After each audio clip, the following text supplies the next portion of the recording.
So yeah, I think I sent you. There were two things I wanted to talk about tonight, and I didn't know if you wanted me to reference them because they're kind of old. But the one was about um, a tweet, which sounds not serious. I mean, I don't think it is to an extent.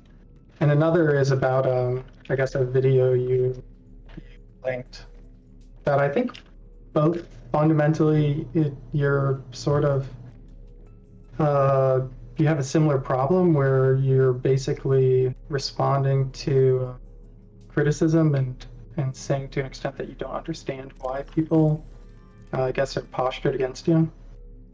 Well, yeah, I remember literally nothing about the specifics of this, so you're going to have to fill me in. Please do so with great enthusiasm. Don't feel like you're patronizing to me. I just have a terrible memory. Hit me up. In what way Yeah, am I yeah. stupid? Uh, no, I wouldn't say stupid. I think we're actually fundamentally on the same team, but I think maybe you're just missing something from your knowledge base. So one of them is about this tweet. It's you're talking about. I just sent it to you in Discord. You're talking about the decline in sex among men and how it's a serious sociological problem. And you got a lot of criticism for this, and I don't think you quite understood why people were criticizing you. I think people are criticizing you because your framing of the problem doesn't make sense from a leftist or progressive perspective with respect to sex or how we address the fact that men are lonely in the United States. Uh, So in what way do you believe it's not being addressed properly? Well, so I'm a person who does believe that there are leftist perspectives on loneliness among men in the United States, and I would say, you know, two of the top issues facing men are probably, or I guess we could do three. One of them could be basically the culture that we indoctrinate men into. The second one would probably be the prison industrial complex. And the third one is just capitalism itself and the way it atomizes our life. So I think one way you could approach this problem is you could say, we don't have very much public transit in the United States, and transportation has been highly financialized and individualized. And because of that, you just see less people on your day. You have like less of a chance to make friends and you're more lonely. But it's not exactly the framing you take. And I'm kind of curious about how you perceive this and what your feelings are, and what you specifically mean by your framing, where you say it's not just a men's problem, it's a progressives problem, and we all need to address it. Because I think that basically, I think that language makes people really nervous because um, if you're talking about capitalism, okay, but if you're talking about toxic masculinity, there's a history of men making managing their emotions women's problem or like something else for women to, I guess, uh, deal with. And I would say it's probably not progressive to make toxic masculinity women's problem. I think it's more progressive for men just to handle it themselves, if that makes sense. Well, I think your framing is part of the issue because it's not a men's or a woman's problem, right? It's a social problem. Framing it as a men's problem in this way kind of makes it seem as though, like, the social standards that lead to men experiencing problems associated with toxic masculinity are this, like, personal thing that you overcome. Which I think is, like, a very liberal way of thinking about these things, right? I think it's better to think of it I as don't a... think it's personal. I think maybe if I said that, I'm sorry, I misstated my viewpoint. But I would just say, like toxic masculinity, if we're going to talk specifically about that, it's a male basically socialization problem and a mindset and culture problem. And I do believe 100% that that is a problem that men should deal with. Just like racism isn't a problem for, you know, black people to solve or Latino people to solve or whatever. I don't think toxic masculinity is a problem that women should have to feel involved in, or there should be pressure on them to solve it. But it's a problem that all of us have to solve. None of us get to escape the consequences of social standards regarding gender. all of us have the ability to contribute positively. So, like, for example, there are women who make this a lot worse when they do stuff like expect men to pay for their dates, or they'll make fun of guys for being weak or short, you know? Those are standards by which women worsen these issues. I don't think it makes that much sense to go about it with like, well, it's men's responsibility or women's responsibility to solve these issues, because at the end of the day, these are standards all of us believe in and all of us adhere to. So all of us should work to address them, right? For instance, like, you could never get rid of toxic masculinity if guys were just sitting and working on the problem, but all women were into, like, super misogynistic giga-chads who treated them like shit, you know? Because that would socially disincentivize any kind of real work of the behavior. It needs to be like a, you know, kind of like a communal effort to address these issues. So, with respect to women's behavior that is contributing to toxic masculinity, I would say that maybe like in the broadest sense, it's worth saying that that's a problem. But it seems a little bit like focusing on the yard browning while the house is on fire. There's a serious problem in the male community, especially when you look at some of the sort of patriarchal and toxic systems that we involve ourselves in, with indoctrinating each other with sexist and hateful, like homophobic, antisocial behaviors. And yeah, I agree. Okay, women might contribute to that a little, but is that really the heart of like what keeps toxic masculinity flowing through the veins of American men? Well, the heart of it is that it's a communal thing, which is why I would never say, like, this is, like, any men's or whatever.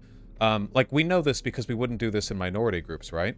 For instance, there are specific issues with, like, black toxic masculinity or black homophobia. I don't think it would ever be fair to tell a gay person, like, oh, you can't say anything about it because this is, like, the problem for black people to solve or whatever. I didn't say that women can't say anything about toxic masculinity. It's actually this frame.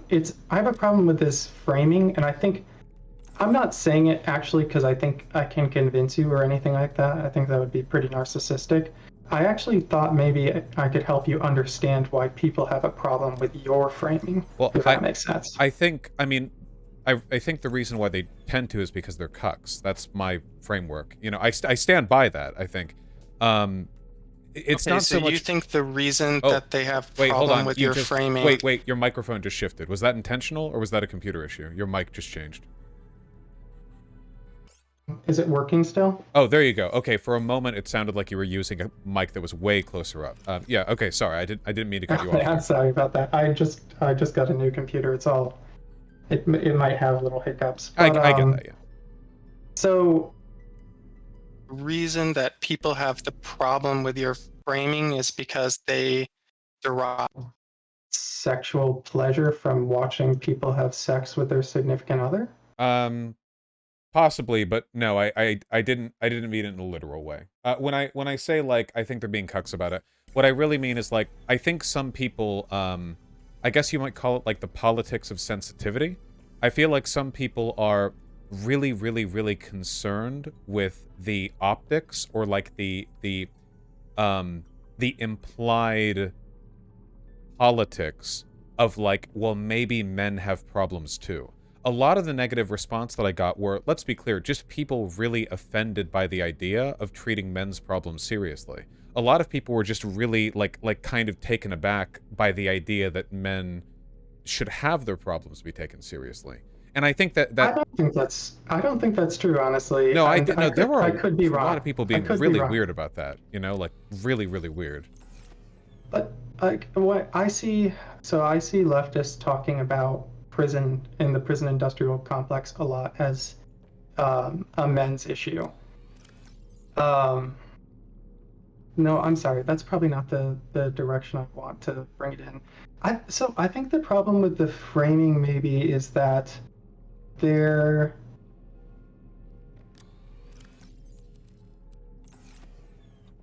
So do you accept the idea that people can use coded language to communicate something more than they mean to, even if they're not aware that they're using coded language. Like if I'm in a social group and somebody's talking about their boyfriend or something, and they say, "Oh, I just hate men," that has a very different meaning than if you switch the genders around and a man says, "I hate women." No, I disagree. I think it'd be just the same. If a guy was in a support group and he'd been fucked over by a shitty girlfriend, and he was like, No, I'm not talking about that. I'm saying like you're in your group of friends, a girl's talking about a breakup or whatever, and another woman says like, "Man, men just suck. I hate men."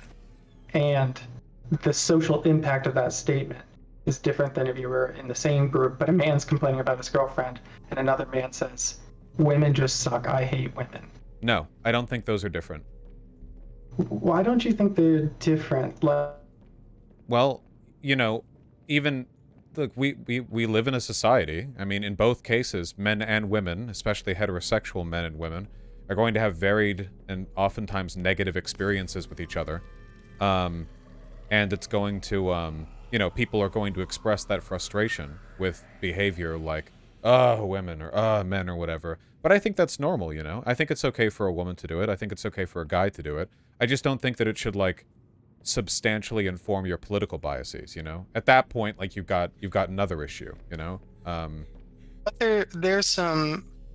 there's information being delivered in that statement. I mean, I don't want to go too far down this road, but there's information being delivered in that statement that's beyond what maybe is in the literal dictionary definition of the terms. Like a more extreme example is if like let's pick a different example. Like I think if somebody said girl from LA, what kind of like maybe what are some pictures that come up in your head? Do you mind if we play this game for just a little bit? Probably like vapid Instagram model. Okay, so what do you think if someone said like white girl from LA? Probably vapid Instagram model who likes Starbucks. Probably pretty much the same thing, I think. When I think girl from LA has some like serious race issues when it comes to like redlining. So when I think like girl from LA, I think the girls near where I grew up in LA, and a lot of them were like prissy white girls, Yeah, okay, great. So what if somebody said like Mexican girl from LA? Short with a fat ass. Not so much the Instagram type, because a lot of the Mexicans in Los Angeles are either first-generation immigrants or the descendants of first-generation immigrants and are too poor to be locked into the same social groups as the aforementioned white girls. Okay, I think that this is all I mean by coded language is that we have pictures in our head. I think a lot of times when you say like girl from LA or white girl from LA, people think like Valley Girl or like Instagram model, but if you change the race, it conjures up a different picture in your head because there's societal context for that. I guess in this case, it's like it's heritage, and that's all I mean about the statement of like coded language of someone saying like, "Oh, I hate men," or versus like, "Oh, I hate women," is that there is some extra meaning there, whether intentional or not, about what could be the meaning behind that statement. Like when a woman says, "I hate men," you don't have to immediately like worry that much about their misogyny or whether it's like a social threat or there might be some bias there, because it's just not something it's very common. No, I disagree fully, actually. The real difference here isn't whether or not there's that implicit message or that bigotry. The real question is that bigotry socially meaningful? Now, I would absolutely concede that misogyny against women is way more of a social problem than misandry against men. I would fully agree with that. But in an interpersonal situation, I think like sort of casually saying, "Oh, I hate women," and "Oh, I hate men," are essentially the same statement. There are tons of women who hate men. The only difference is that we don't have like an institutional bias towards misandry the way we do misogyny.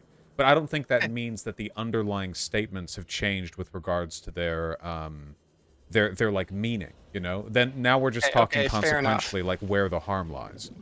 Fair enough, but maybe that was just a bad example. It's a little bit hard because I'm trying to come up with them off the cuff, but maybe the one with girl from LA versus, Mexican girl from LA, you can understand how even if you say like white girl versus Mexican girl, you would have to maybe say like Instagram Mexican girl or like rich Mexican girl to change the image in your head, even though literally the substitutions are just direct white for Mexican or Yeah, no, Jewish or no, whatever. I fully agree, and that's something that we all experience. Even the most unproblematic dude in the world is going to have like preconceptions loaded into their understanding of statements and what they sort of fit into any given set of, demographic modifiers. I fully understand that. I don't disagree. Okay, I just so think I the think statement that like men that it's a social problem that men aren't getting their dicks wet. I think that's like a wholly defensible statement.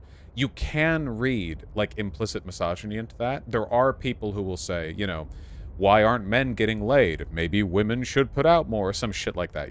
But I didn't say that, and I was pretty clear in the the full body of my tweets and certainly in my follow-ups that no, this just means it's a social issue that affects like alienation with men. It doesn't mean like women have to step in and fix it or anything. It's just sort of concurrent with broader social issues, and I think it should be taken seriously.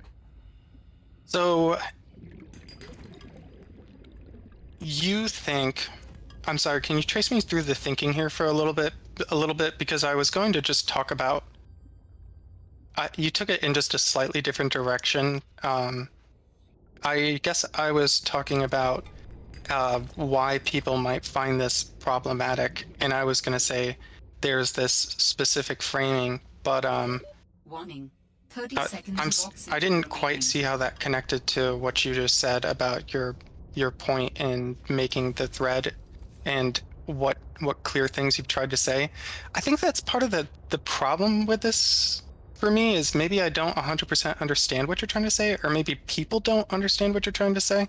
Well, would you agree that men having less and less sex on average is like a social issue?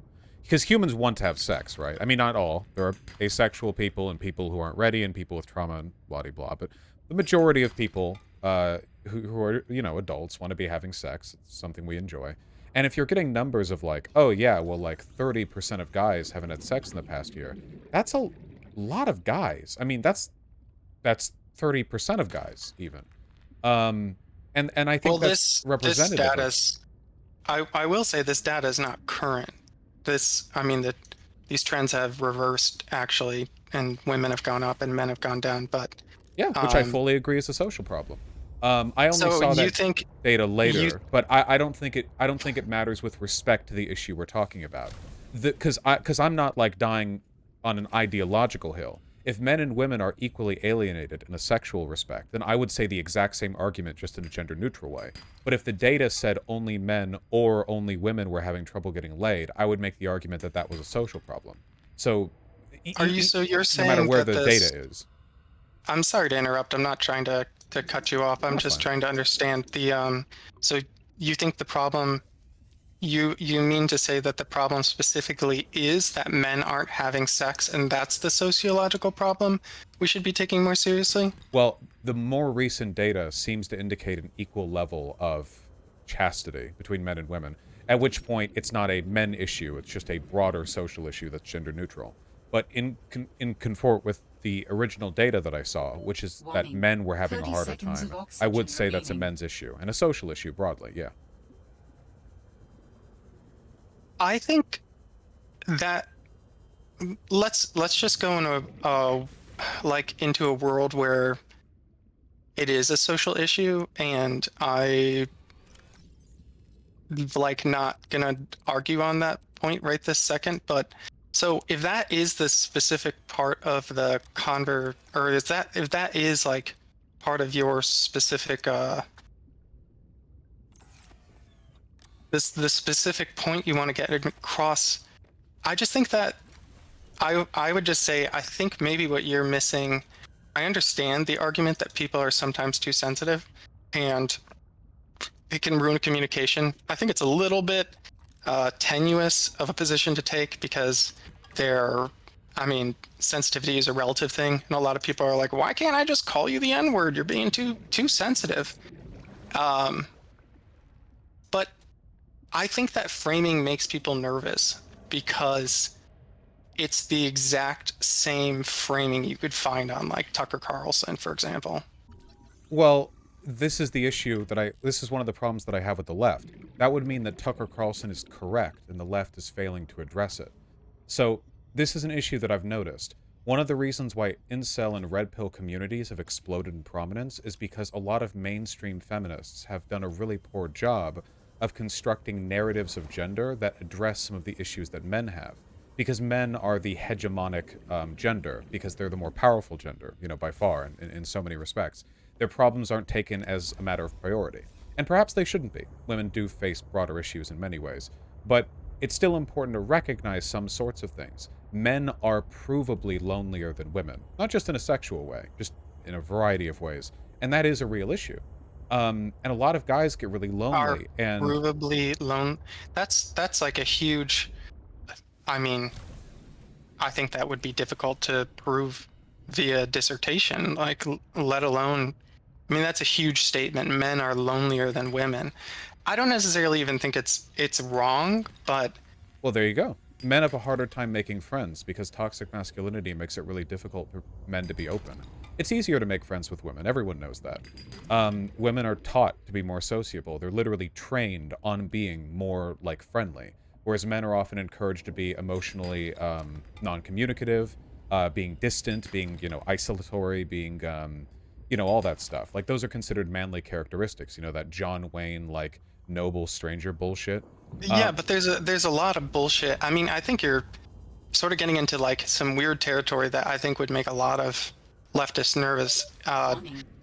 Just because you're getting into some weird like gender essentialism a little bit. But men do have those issues. That's just a feminist critique. There's a feminist critique over male culture, but I don't know if it's essential to men. I am not the person to speak for feminists in any way. Would you agree men are more violent than women? Because we do certainly have data on that. Mind you, I'm not saying inherently more violent. I'm just saying that in our society today, do men do more violence? I mean, I think. I mean, we do how see. Are you qualifying this? I guess. I mean, by any metric we chose, it would lean in favor of men, right? Obviously, if we go by stuff like imprisonment or anything like FBI data or whatever, like it goes to men. If we go for studies on like psychiatric analyses of violent impulses or biometric studies on the effects testosterone has on violent impulses, you could go a lot of different directions, but men lean in this direction. And I think it's okay to acknowledge that. If we want to solve problems, we have to notice their existence first, right? I don't know about, I think it's biologically essential. I think that would be maybe, but I think it's mostly again, social. I think it's mostly social. Yeah, I would agree that I think part of toxic masculinity is teaching men to respond to emotional or social threats with violence. I think that for sure is proven. Yeah, so you'd agree with me with regards to men being more violent in a social sense. Well, men are lonelier in a social sense as well. By this, we can go by average number of friends, men and women being polled on like the number of close friends they have. There are a bunch of ways to study this, the same way that you would study any other sociological or psychiatric set of conditions. I think something about this discourse that is missing from your perspective is that I don't think like people who are sociological researchers would necessarily say this. I think in certain ways you can get, like I saw you linked to, for example, the what is it called? The State of the American Friendship. It's like a survey that's put out by the American Survey Center, and there were some things about close number of friends between men and women. But if you actually go and read the survey and the researchers' opinions, they don't actually think that men are more lonely than women. First of all, the survey was only taken on 2,000 people, and it's extrapolated to beyond 350 million. So, that's less than 1 in every 100 million people. So there's a lot of noise in the actual survey itself. But even beyond that, the way that men and women respond to surveys is actually different. Okay, let me try this a different way, okay? Okay, sure. I am concerned by your behavior because it seems to me like you're very okay, I want to be clear. When I say cuck behavior, I'm very much doing the toxic masculinity stuff myself, but follow through with me here for purely comedic purposes. This is a bit cucky. Okay, sure. Because It's a cucky. Because okay. what I'm concerned with here is you seem very trepidatious about the sociological ascription of average behaviors to men or women when that is like the core of sociological feminism. After all, criticisms of patriarchy and toxic masculinity are rooted in an understanding that men and women's behaviors and experiences differ. On average, not inherently or to everyone, but broadly speaking. And I wonder sometimes if people don't just have like this really like strong aversion to admitting that guys might be shafted in some senses, because they worry that acknowledging that is like that one step down the rabbit hole to conservative politics. But I argue the opposite is the case. Conservative politics are emboldened by the fact that people on the left are really, really like resistant to talking about men's issues. Because then men who do have issues will go to the places where those issues are being talked about, even if it's being done so poorly. And that will lead them to the incel, red pill, Tucker Carlson type communities. Finally, they think, we found someone who will actually address this stuff. And they're wrong, but like, I feel like we could have prevented this. We could have given a better answer. And that starts with like, yeah, there are some issues men like particularly experience, and those can be addressed I without like foisting any issues on women or whatever. I just think like step one is actually, pointing to them. Well, but I think your thinking works in sort of a vacuum, but I understand. I'm a professional pharmacologist. That's my job. And I think scientists can be a little bit obsequious because they're not sure if they want to make a claim or not. So I understand the criticism, point taken. But the incel communities are fundamentally just like the tiniest bit of history. Like incel as a concept and as a word was invented by a female graduate student. She started forums and spaces for people to communicate about the fact that they were involuntarily celibate. I'm not sure if you're aware of that history. No, I'm familiar. Oh, okay, great. So the problem is that there are a lot of men out there who feel entitled to sex, and they hate women, and they especially hate women who won't have sex with them. Mm-hmm. And that is the bulk of what incel communities are. And those types of people are not really going to be won over by arguments against toxic masculinity. Oh, I strongly disagree, but it's because of the way you phrased it. You're not arguing against toxic masculinity when you talk to these people. You're arguing in favor of ways for them to solve their problems. You never use the term toxic masculinity because that's just a bad term to use when you're directly addressing people's issues.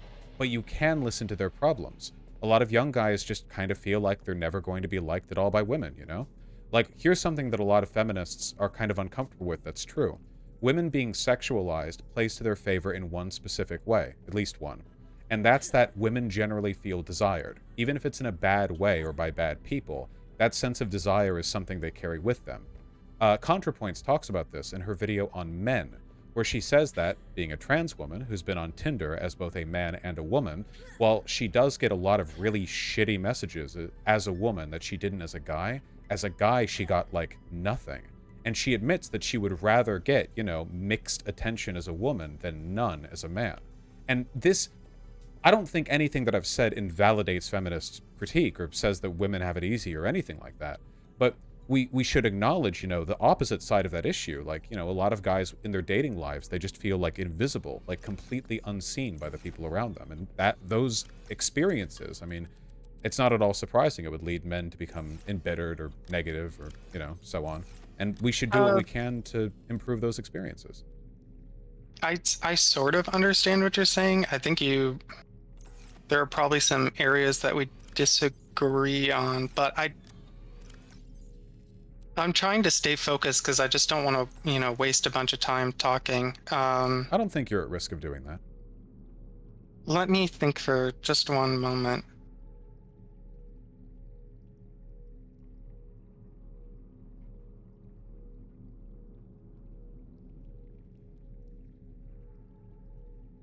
I think maybe when you make small claims, they make a lot of sense and are justifiable. You said that you think feminists are uncomfortable with this single benefit of, you know, being objectified, I guess.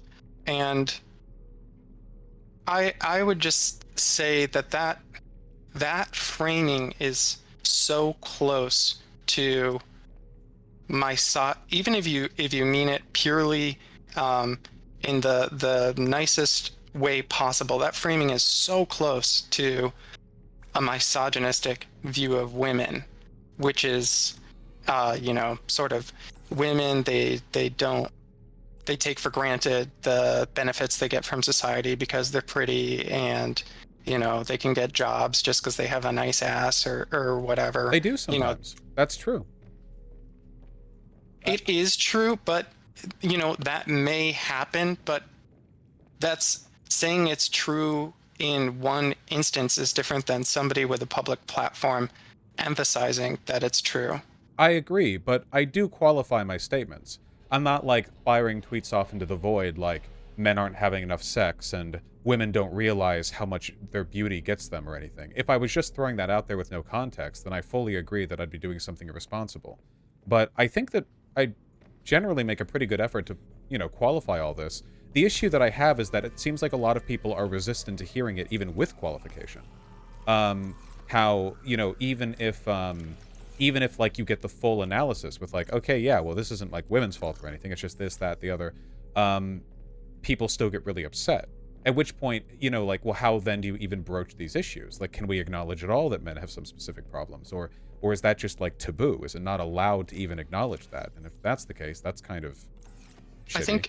I really think it's the framing that's a problem, and it's what's getting people so upset. Like, if you said, for example, you know, men, let me think of an alternate framing quickly. If you said that,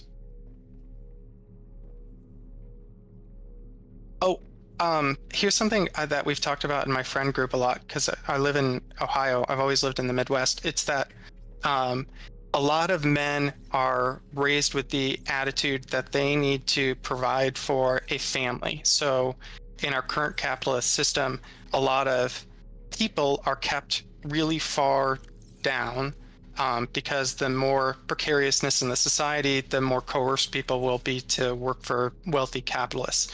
And that makes men feel like they're not good enough for sex.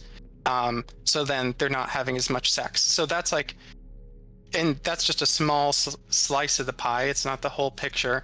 But that specific framing, I think, makes clear to people that you're talking about it from a progressive critique of conservatism, this idea that men have to be the provider, and capitalism, the way people are kept in precarious economic conditions. Oh, I get that, but did I not? I mean, in those tweets, I say it's a social issue that ties back to men's alienation and loneliness, and it can be addressed by stuff like better city design to facilitate interpersonal communication better. And I talk about toxic masculinity. I address it directly in the main body of tweets. Surely no reactionary account of these issues would ever blame toxic masculinity for problems like these. They couldn't, you know? That's not a reactionary framing of the issue. Sure, I totally understand that, but I don't think you've made it clear. And I tried to go back and listen through some of your videos and things, and I'm sorry I don't have like that deep of an understanding of you as a public figure, but it's definitely trying to understand your perspective. It was not clear to me whether you were a right winger or a left winger, at least on this issue. I don't know how. I mean, I blame toxic masculinity right there from the start. I have no idea how there could be any ambiguity to that. At no point did I say There or are even people, imply... there are people who are like the liberal right. Like some of this data you cited is indirectly used by the American, what is it called? American Families Institute, and they talk about the exact same data in the context of not having as much faith and not having as much marriage. Yeah, but doesn't this kind of serve my point exactly? The oversensitivity to the issue to the point where even bringing it up makes it seem as though one is conservative. And the fact that just using this data is indicative of my positions. I mean, No. Support... I'm saying I just meant like on this one specific issue, like is bringing up toxic masculinity enough? I'm not sure because they talk about toxic masculinity in their materials a little bit, but I mean, a lot of times people. This is why I kind of wanted to talk about coded language just a little bit, is that the way you've talked about it, and even in this conversation to an extent, is ambiguous to me. And I can't tell if you're talking to a male audience and validating their, what's the word? Their resentment towards women for not getting sex, or you're talking to a progressive audience about, how does socialism address sociological problems like loneliness. It's just not clear to me. And I don't think it's clear to other people as well, necessarily. But I think that's part of the issue. The hypersensitivity to this topic to the point where you might assume that I'm a conservative simply for addressing basic and meaningful information from a feminist perspective. It just makes it seem like the takeaway here is like the default assumption is that if you're talking about men's issues, it must be because you're misogynistic. Which comes across to me as really, You want to know what, though? I think you might actually be hitting on something I'm trying to communicate. You're maybe just using it in different words. I do think that the default assumption, like the way that language is coded, the default assumption is that when men are talking about men's issues, what they really mean is how much they resent women and how much they feel victimized by women. And it's unclear to people it's unclear to people unless you specify in a very specific way what you mean, especially when you tie sex into it. It gets a little bit more confusing because I watch a ton of Tucker Carlson. Tucker Carlson talks about this all the time. So it comes across as unclear to me. And I think that's maybe what you're missing from your perspective that makes it seem confusing why people are attacking you. But so, I think that's their problem, though. I agree with what you're saying. What you're essentially saying is what I'm saying, which is that the left talks about these issues so infrequently that they automatically assume anyone who is talking about it is doing so from the perspective of the only people who talk about men's issues, which is the far right. But that is a problem of the left. I mean, it is the left's fault. We've ceded this issue to the right. Men are half the population, more or less, half the population. The fact that, like, oh, men's issues? Ah, a conservative. You know what I mean? But you have to define it. What I think I'm missing is that you need to define it from a leftist perspective. And toxic masculinity, sociability. Tucker Carlson has never used the word toxic masculinity in his life unless it was part of a screed against the left's war. Oh, yeah. He says it all the time, but just to scree. But I don't know if people say that all over the country, but just to like yell and scream and just be whatever. But I think the left talks about this issue by talking about the prison system, by talking about capitalism, by talking about racism, sexism, exclusivity, and the way that divides us, by talking about the way that men are manipulated to the right, and the way that makes us feel separated or isolated. I think that's the perspective and the framing that a leftist uses to talk about this. And you've used the perspective of partially, getting pussy. A little bit. Yes. And I think that perspective makes people, that the coding of talking about it from that perspective is fundamentally confusing and like a little bit repulsive to use without qualifying it in a very specific way. But I mean, how's it repulsive? People like pussy. That's not. I don't think. I mean, you know, not to get all in hysterics over this or whatever, but we shouldn't.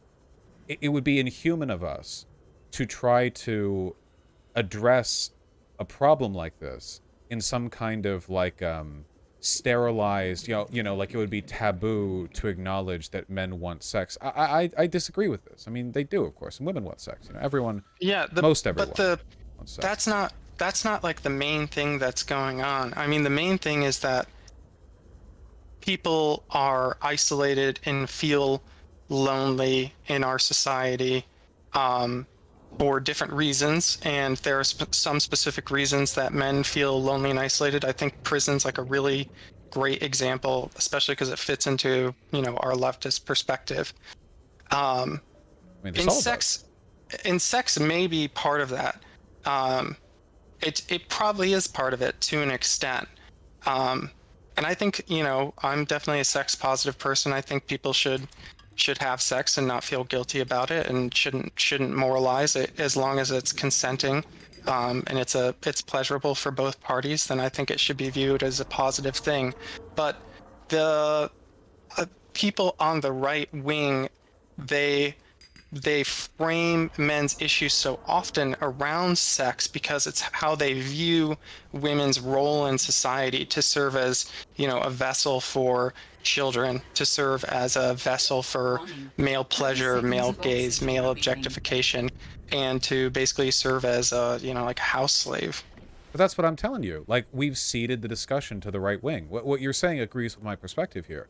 We've given them the sole ability to talk about stuff like, you know, men's sexual... To be clear, like, women's sexual lives are addressed in a feminist perspective all the time. Like, there are entire disciplines of academic, collegiate feminist study that specifically address sex from a feminist perspective, you know? That's like a very, very, very much like a well-trodden bit of territory.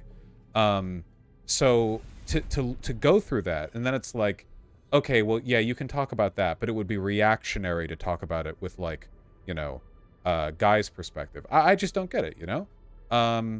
Stuff like that's important. Do you at least understand that maybe just hearing my perspective, hearing that I'm not like, I hope I don't come off as unhinged or something like that, but I mean, like, does hearing my perspective maybe like make you think of a way in which that this can be addressed that's more immediately appealing or catered to men in a progressive way, if that makes sense? Well, my issue is that I don't want to make that change, because right now talking about men's issues in this respect is such a taboo subject that I would be asked to tiptoe around it as you are asking me, you know? Like, okay, well, there are collegiate studies of women's sex from a feminist perspective, but like with men, you need to like qualify it in this way. I reject that. I think it would be far better. But a feminist perspective is a perspective about equality between men and women.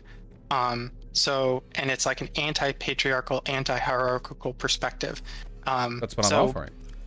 It kind of sounds like you're offering a perspective from like a Meninist perspective to an extent. No, I don't think that's your intention, but I'm just talking about it from men's perspective. It's not any less equality oriented because it's being done from a men's perspective. Feminist egalitarian literature is often done from a women's perspective. I mean, there's nothing wrong with doing it from a men's perspective. How do you think incels hear this message? Do you think it pushes them towards progressive ideology? Yeah, absolutely. Because they see, trust me, I've gotten a lot of emails from people being like, I used to be in the incel or red pill community, and hearing you talk about X or Y. I've done a lot of videos on loneliness and men's issues because nobody else on the left does. And a lot of them really just want like answers for their issues. A lot of guys are really lonely, and they're kind of getting like a bum deal with a lot of the social standards we have for beauty and social acceptance. And they know that, but like they don't know how to politically channel that, so they go to the sources where they can get answers. And often that just ends up being the right. And, you know, I think I can give a better answer than those guys, but we need to talk about it. And we need to talk about it in ways they care to hear. And that means talking about pussy. Guys like pussy. Some guys, not all guys, don't want to generalize. But, you know, you want to talk, like, how do you get the ear of the incels? Well, you don't sit them down for a lecture on toxic masculinity. You talk about, these serious issues, the straight and narrow, and you do it, you don't patronize to them. And hopefully that works. I think it's a little bit like catering your... I mean, I'm glad you've moved some people out of the incel community, which is essentially a community about misogyny, and maybe move them towards a leftist perspective, but maybe the emails are flavoring your perspective a little bit. And I mean that respectfully. I'm not trying to be down on you or anything. Sure. Keep in mind, though, I do have a pretty large community. I'm in a good position to assess the anecdotal evidence I have at my disposal, right? Sure. You probably know better than me. I just wanted to qualify that. But there's going to be a group of people. I mean, you can see them down in like the comments under these posts on Twitter. A group of people who are right-wingers who see your message, and what they're hearing, what they're perceiving, because of like the general societal coding around this thing, is that, oh, look, even the leftists agree. Yeah, that's good. That makes us look sane to them, because it makes us look insane. That does not move the majority of those people to the left. I mean, like... Not with one tweet, no. Not with one tweet, not with 1,000. Like, I have, you know, there must be hundreds of people in my greater social network here in... I've lived in Indiana and Iowa and Ohio, and the people who are the deepest in these circles, you can show them 100 things that appeal to them, and it just gets them deeper and deeper in their hole. Like there's this concept that the what is it called? Anti-Defamation League talks about, called keystoning, where one of the best ways to change people's opinions is to show them that they've been lied to once, so they change their sources of information. I don't know if this is sort of validating their framing, so I don't know if it exactly encourages them to move on. Well, the first step, if you want to change people's minds, is make sure that they trust you as a source. You know, the convincingness of your argument is almost irrelevant on first contact. You want to give them a reason to listen to you. And one of the best ways to do that is to be the reasonable opposition. Most leftists won't even talk about men's issues from this perspective. They're repulsed by them. A lot of people on the left, let's be real, hate men. Unfortunately, this is a criticism levied by the right that is true. I don't think it seeps that much into the academic side of things, but interpersonally, we tolerate a lot of misandry in our community, which is unfortunate. Not a huge systemic problem, but it's not great. And by oh, sorry, I hear echo on your side. Do you have earbuds in? I do. I'm sorry, did it just start? The echo just started, yes. Oh, okay, let me turn it down. I think I'm slightly deaf, so I just have to turn up my headphones, and I think it's literally picking it back up on the mic. That's impressive. Sorry, I didn't mean to stack you there. No, it's okay.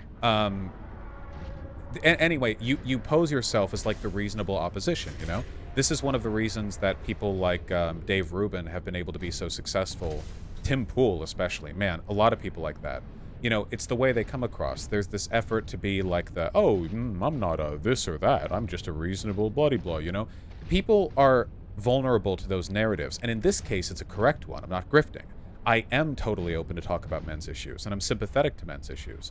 So what happens often, in my experience from what I've seen, is that I will talk about these issues in a way these guys have never heard from a lefty before. I'll say it flat out. Some women are bitches. And again, you can chafe at the language, but this is tautologically true. Were it not, 4 billion aren't. Of course some women are.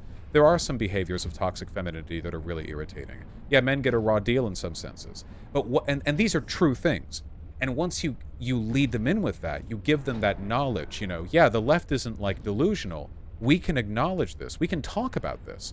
And once you can start having that conversation with them, you gain the ability to start winning them over on the bigger issues. And that's what I make an effort to do.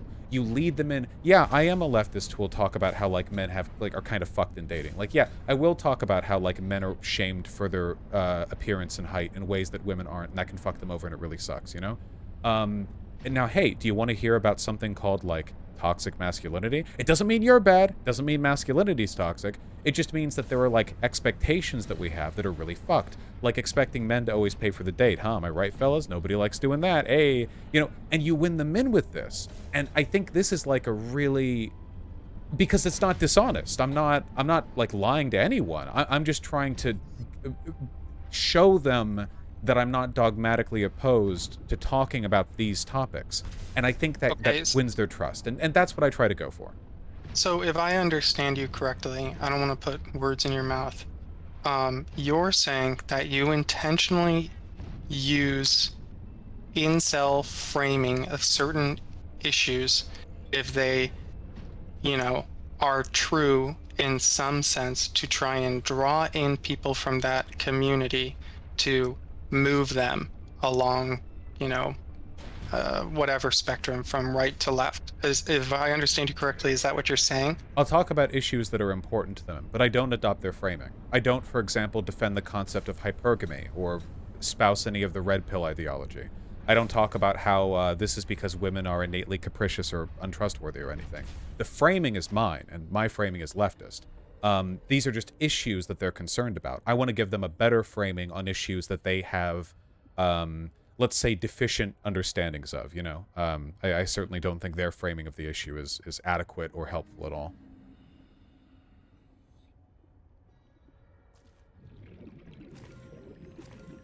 Okay, I think we understand each other, and maybe if it's of any use to you, I hope it makes some sort of impact. That this framing is the reason people react the way they do is because this kind of framing, and I guess even just adopting, you know, I think what you're talking about too is some language appropriating some of the language of the incel community, using it to mean a different thing and a different way to try and attract them. I think that type of thing, I think you understand why I think it could make people nervous. I mean, I get your initial I just point want to say, about, though, like, really quickly, I just want to say, keep in mind, I'm not adopting the framing, only truthful points on some issues of men's experiences, you know? If I was on Twitter just saying women are bitches or whatever, you know, I get what I get there, but I don't do that. I don't think people on the left should be lambasted for saying the true stuff, though, you know? Like, the negative experiences that men can have, specific to their gender, or at least associated with it. Just wouldn't be surprised if your pipeline occasionally even works in the backward direction, though. I mean, that's a topic for a different time. But that's where we disagree, because I think that as a man, all men already know what I'm saying. That some women are bitches and capricious and liars. And that, well, of course, obviously, everyone is. That there are experiences that men have that are specifically kind of fucked, and how, like, men's appearances are judged in ways that women's aren't, and so on and so forth. I think most men know that. Talk to a guy who's under 6 feet tall and ask him how he feels about women and their standards of men's height. And you're going to see him try to choke back tears, you know? Men get this already. The left just won't talk about it. So men on the left have to pretend they don't experience these things, because if they do acknowledge them, they'll be ousted from their progressive communities. And men outside of the left think people in the left are insane for pretending these obviously true things aren't, you know? yeah, it just seems like some weird framing to me, because if we just talk about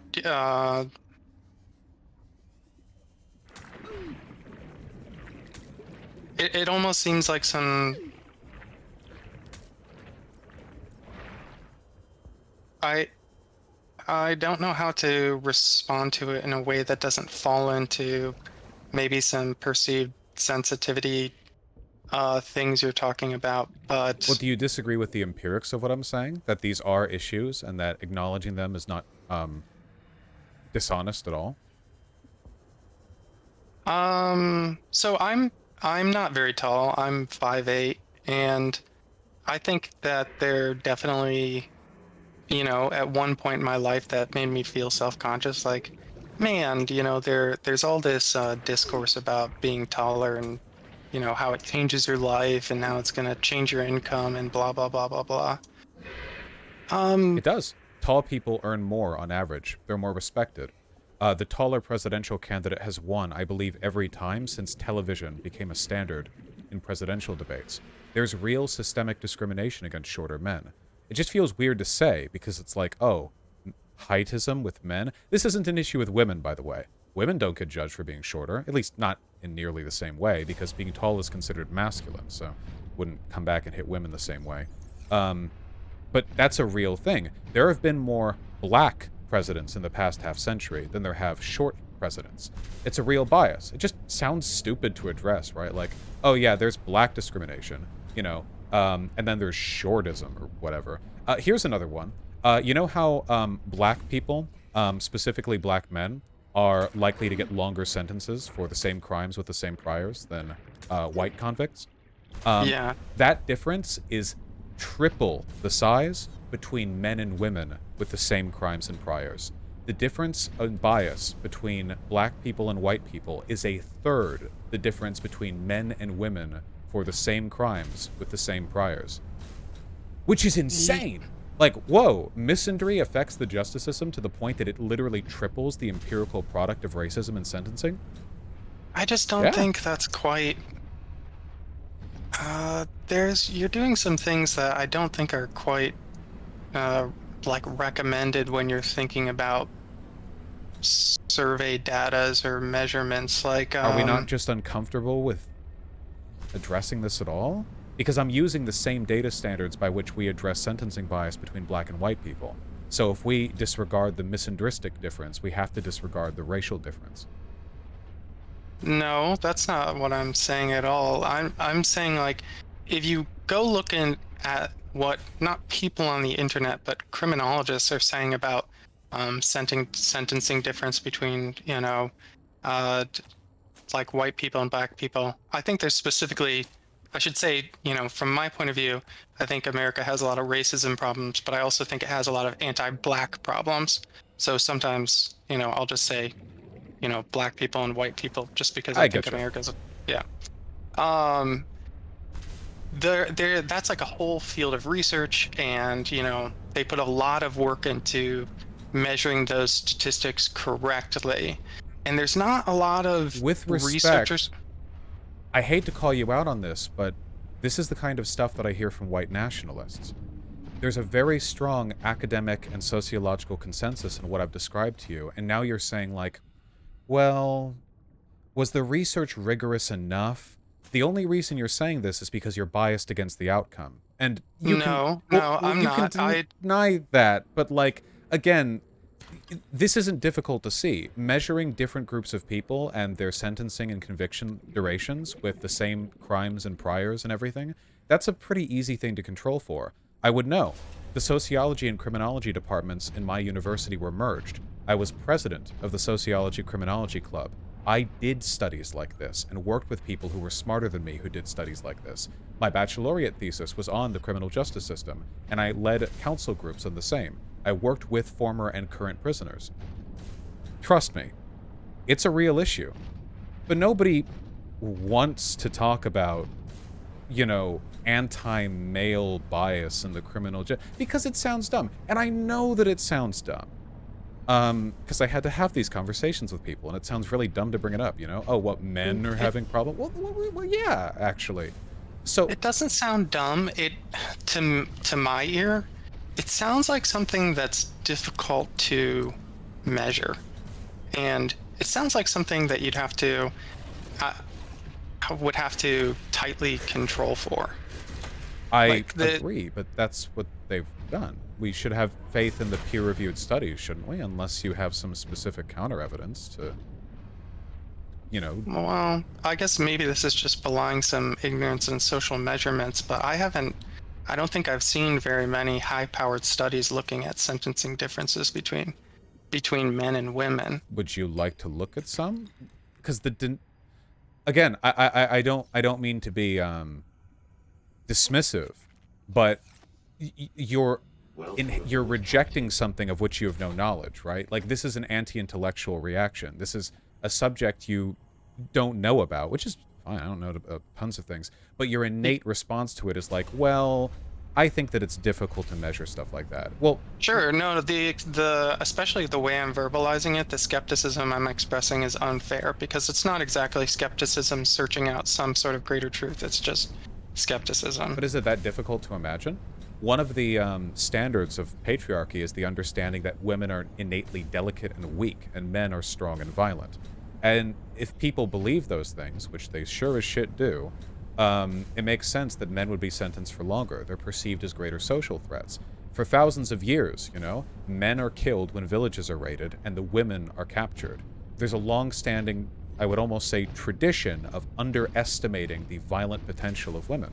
So it makes sense that when it comes to sentencing, people would be more lenient. They find women more sympathetic, you know, like dogs, which is another component of patriarchal bias against women, that we patronize them. Yeah. I guess I think what makes me just not sure is like, yeah, I guess I would just have to see, because maybe there is like a robust history on measuring these things and looking at like a full suite of controls. Like, you know, it's when like for example, when these things are looked at, white versus black, they sort people by individual area code, its socioeconomic status, level of education. There's like a lot of work put in to make sure you're making an apples to apples comparison, and that's all I'm curious about. I don't want to, you know, sit and pontificate on something I've never seen. That, you know, I'm not an idiot, so. But are we not sitting and pontificating? Yeah, sure, but I mean, it's something that you're more knowledgeable about than I am. I mean, it'd be idiotic for me to just sit here and tell you my thoughts on something that I'm ignorant of, or at least, I don't know, I think so. There's I believe it's well studied enough that there's actually a Wikipedia article on it.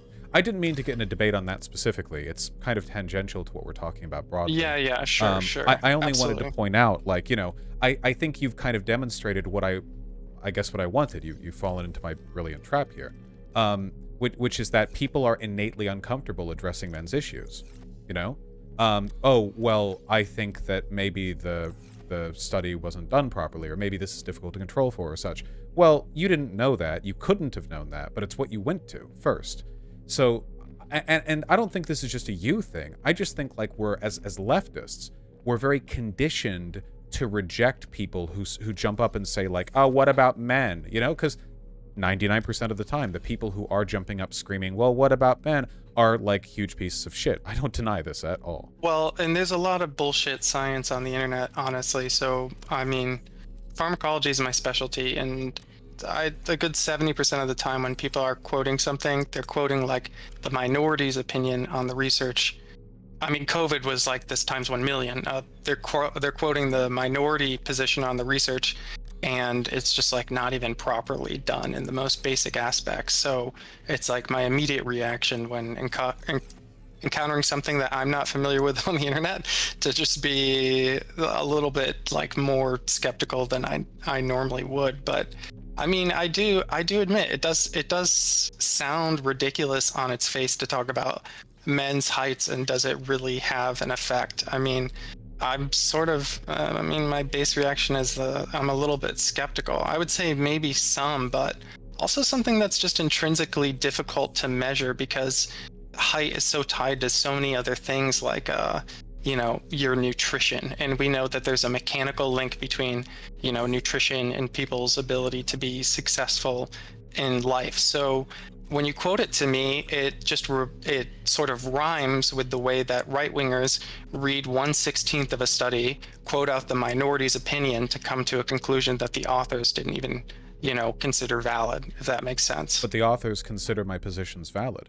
Again, it's not meant to be a study roundup, but there are certainly studies on the effects that height has on people's perceptions, controlled for other things. Likewise, with a variety of characteristics that are more or less specific to men. There are plenty of other things that are more or less specific to men. For example, being the victims of murder. the overwhelming majority of murders are committed between men, usually in gang situations in inner cities, which is of course a product of the sort of gendered bias and the kinds of people that gangs send out with guns. I don't think that's quite true. It I would speak to, just as somebody who does some reading in criminology, the majority of murders, especially in the United States, are random acts of violence. Or maybe by murders you don't mean homicide. No, I mean when you take a look at the murders in the United States, a significant percentage of them come from gang or gang-related violence. It's not always literal gang hits that are being put on between groups, but oftentimes it'll be something adjacent, like the social conditions caused by poverty and gang violence in an area lead to conflict, or people are afraid that other people represent some kind of implicit threat to a territory, so they act to preemptive violence. I mean, there's a million ways that it could play out. That might be true, but the majority of homicide, or I should say the plurality of homicides in the United States, they essentially boil down to arguments. People get in arguments, and then often it gets between heated and they men, kill each other. because men Yes. are aggressive, argumentative. Men are at greater risk of violence in that respect than women are. Obviously not in all respects. There are certainly ways in which women are subject to disproportionate amounts of violence, but that's the key difference, isn't it? We know the big way in which women are subjected to disproportionate violence, or two ways: rape and domestic abuse. We talk about them endlessly and exhaustively. Everyone on the left has had conversations about the importance of addressing these biases. How many conversations have we had about these specific types of violence that disproportionately affect men? Because for my money, gotta be 1/20th as often. Maybe not even that. Maybe that's even optimistic, right? These biases are not invisible to people outside the left. There are men out there who will look at us and think we are insane for exclusively fixating on those issues. And honestly, I can't blame them for no reason other than because we could be doing so much more to pull people into our movement by just acknowledging them. You could do that from a feminist perspective effortlessly. It wouldn't detract from any of our positions, right? I don't know, because I think those men are sort of...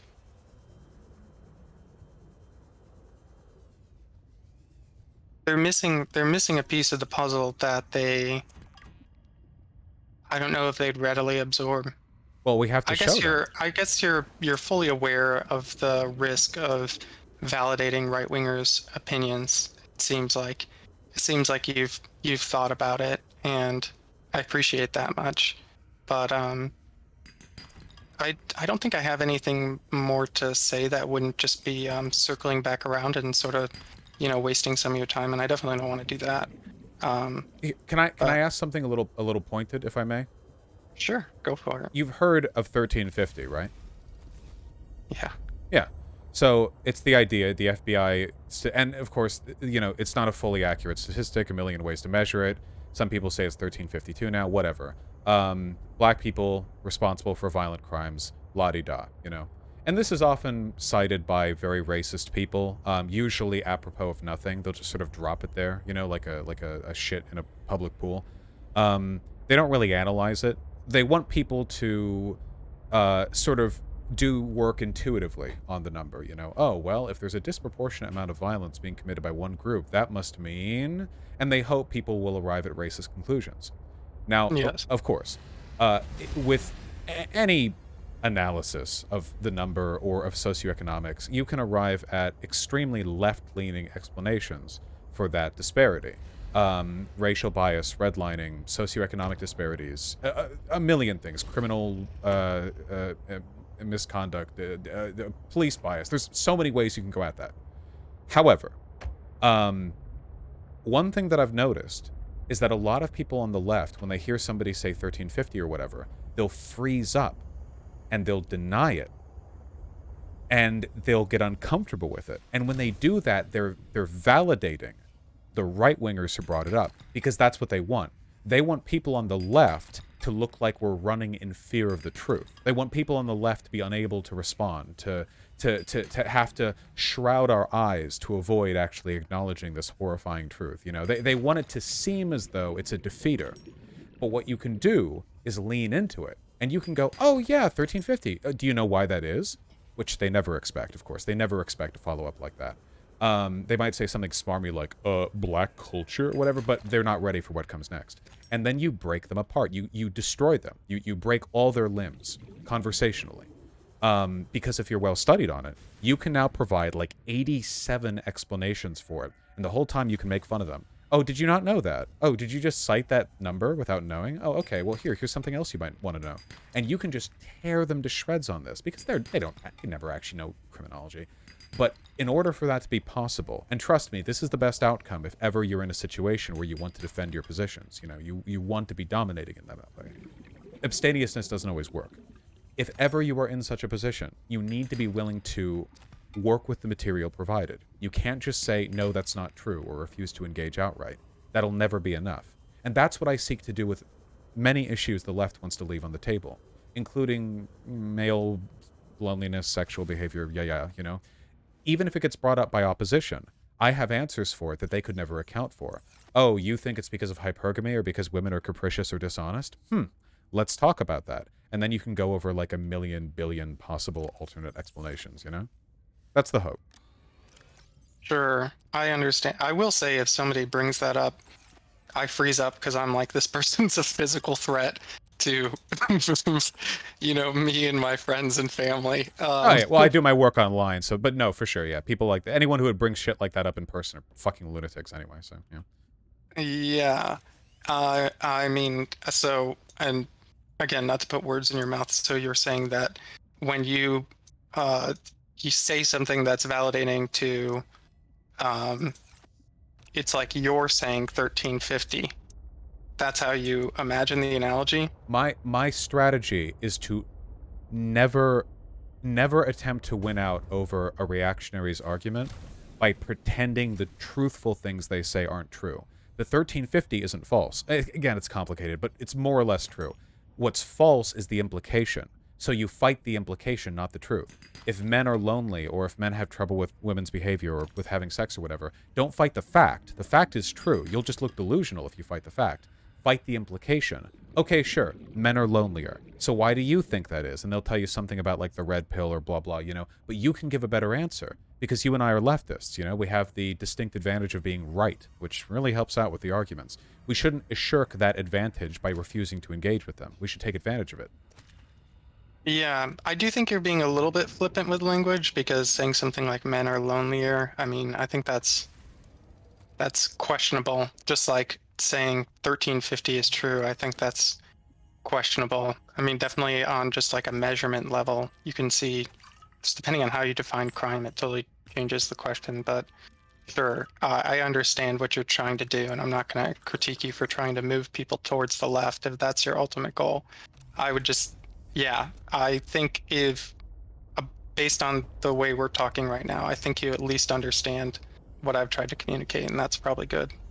Do you think, maybe not what I do necessarily, but do you think that the strategies that I prefer are valuable? I mean, do you understand the benefit of being willing to sort of directly engage with this rather than being uncomfortable with the line of inquiry to begin with?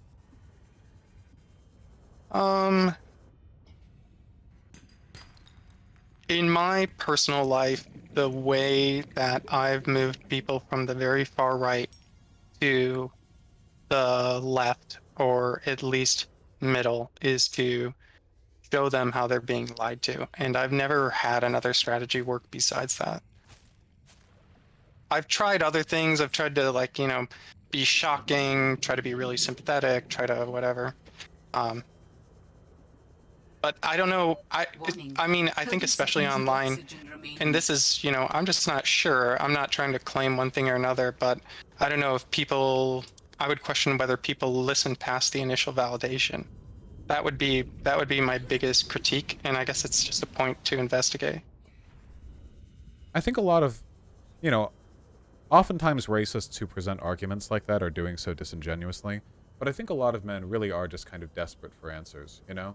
It's not like being a part of the right makes them any happier, you know? Incels aren't happy. They aren't having fun. They're not enjoying their station in life, for the most part, I think. I think they're just kind of looking for a path forward. And it's our responsibility to do so if we care about gendered issues, because in a world full of lonely men, far-right movements are always going to be prominent, unfortunately. They seem to gravitate towards those. Yeah, well, they give them easy answers. I think is a lot of it. I think I was a person who, having grown up in like southern Indiana and stuff, I think I grew up with like a pretty misogynistic point of view and frame of reference. So I get it 100% too, why they gravitate towards those answers. It's because what's the answers that are being given to them. Yeah. We have to make an effort to give them something better. Anyway, I feel like we've well explored that topic. Was there anything else you wanted to talk about? This is another thing, and I partnered them together in the email. But if you're not in the mood, I totally get it because we've talked for a little bit and you might be getting tired. But there was a video from Democracy Now! With an interview of Noam Chomsky that I think had sort of maybe you'd question the quality of it, and you specifically asked about in the video. It's hard to explain unless you remember making the video, but you were basically questioning why Noam Chomsky wanted to take a path of diplomacy with Russia, and I'm much more poorly versed in international events than like scientific, so I can't really speak to everything that Noam Chomsky thinks, but I think you're just missing a small part of the conversation, which is that the United States, the top brass and the upper echelons of our foreign State Department, they are definitely interested in using the conflict in Ukraine as a proxy war to weaken Russia. And Defense Secretary Lloyd Austin has said as much out loud. And I think there are a lot of people in the military-industrial complex who would be happy for that war to go on as long as possible, and that we as leftists should want to avoid that situation. Yeah, that's why I'm in support of giving Ukraine lots of big weapons so they can end the conflict quickly. I think that's a fine perspective, but I think the thing that I think some leftists are trying to communicate, and I'm not talking about the people who are campus who are like, America's bad, so anything that's not America is good. That's definitely an attitude you see around that's stupid and ignorant. But I think we as leftists should maybe just take like a little bit more long view of what ending the conflict means. Because if Ukraine wins quickly, or even within the next couple of years, that's great, because Russia is like basically a fascist authoritarian state in a lot of ways. But we maybe would want to ask ourselves, okay, like, when do we start putting pressure on our local politicians to stop providing aid to Ukraine, or make it conditional if we think that it's just turning into kind of like an endless conflict? Well, isn't us providing them aid the thing that makes it less of an endless conflict? Because I don't just want it to end, I want Ukraine to win. So the more weaponry we give to Ukraine, the faster it'll end, and the more moral the end will be, right? So I mean, that's one of the reasons why I'm relatively hawkish on this. I think it's because I am fully pro-war on Ukraine's side here. I want them to win. You know, I don't just want the conflict to end. I want them to retake that territory. With the way things are going for Russia, it's possible it's not gonna drag out for too long. Which would be a dream. I know, it can go a lot of ways. But that's a hope, you know. I do hope for that. I understand that hope 100%. I just think that other people's perspective is, and maybe that quote from Lloyd Austin maybe makes other people's perspective a little bit more obvious to you, is that there are definitely people, especially arms dealers and people in the State Department, who view this as a great opportunity to sell weapons and have a very extended conflict, and they want to cynically use both the Russian and Ukrainian people.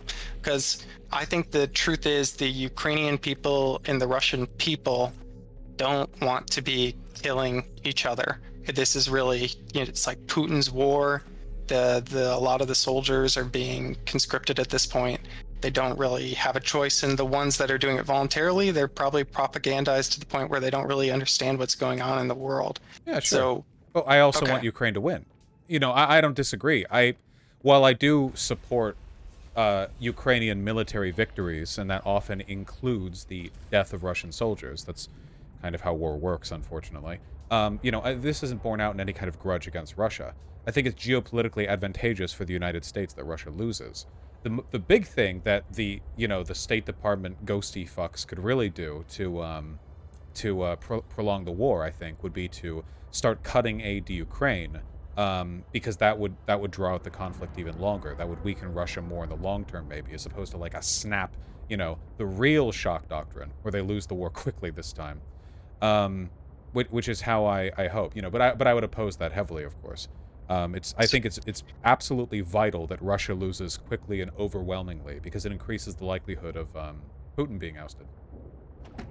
Yeah, absolutely. Okay, great. I think you get it. I think just me as like a lay person looking at war, the reason I gravitate towards viewpoints like Chomsky is that I'm a little skeptical of the State Department's claims of Ukrainian victory, and I just want to see in the conversation people saying things like, but of course, if a diplomatic solution presents itself, we'll pursue it, immediately. Well, or Russia is the only one that can really do diplomacy here, right? I mean, they're the I agree, ones who did the because it's a war of aggression.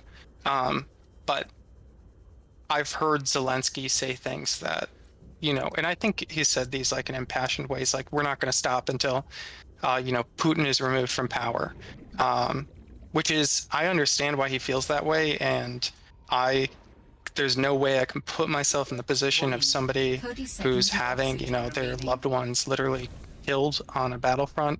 Not trying to project out into the situation like that at all. I'm just trying to say, like, from the perspective of an American, that makes me a little bit nervous, because I would hope that the American State Department uses leverage in that it's providing these weapons to say, look, if you guys get your territory back and Putin's still in power, maybe let's stop using language like that and try to bring an end to the conflict at this point. I get that. You know what I mean? I think it's acceptable for a person whose country was invaded under terms like this to be pretty gung-ho with the opposition language, right? I mean, it's like Churchill's, we'll fight them in the beaches, we'll fight them in the so on. Yeah. I want to be clear, like, there are certainly limits to my support. For example, if Zelensky crossed troops into Russia's borders, I would immediately and instantaneously be, like, incredibly opposed to literally any kind of support for Ukraine. I don't think there's no future down the line where that ends up being, like, a good thing. This isn't a war of vindictiveness. In the meantime, though, I mean, the ultimate arbiter of peace here will always be Russia, but Russia clearly can't. It won't. It's been too. It's so committed to this. I don't think Russia can back down at this point. So. Yeah, I think from my lay understanding, that's it's too tied up in their authoritarian functioning as a state. Oh yeah, so they 100% of the chips have been sunk in. I'm just hoping that Putin does something wacky enough that one of his guys ends up knocking him off a window before he presses the big red button. That's the idea. Yeah. I only hope. Yeah. I get that 100%. All right, great. Well, I hope this felt like a productive use of time, and it seems like we understand each other pretty well on that point. I enjoyed the conversation very much. Thank you. Yeah, no problem. Have a good one. Have a good one. Bye-bye. Bye-bye.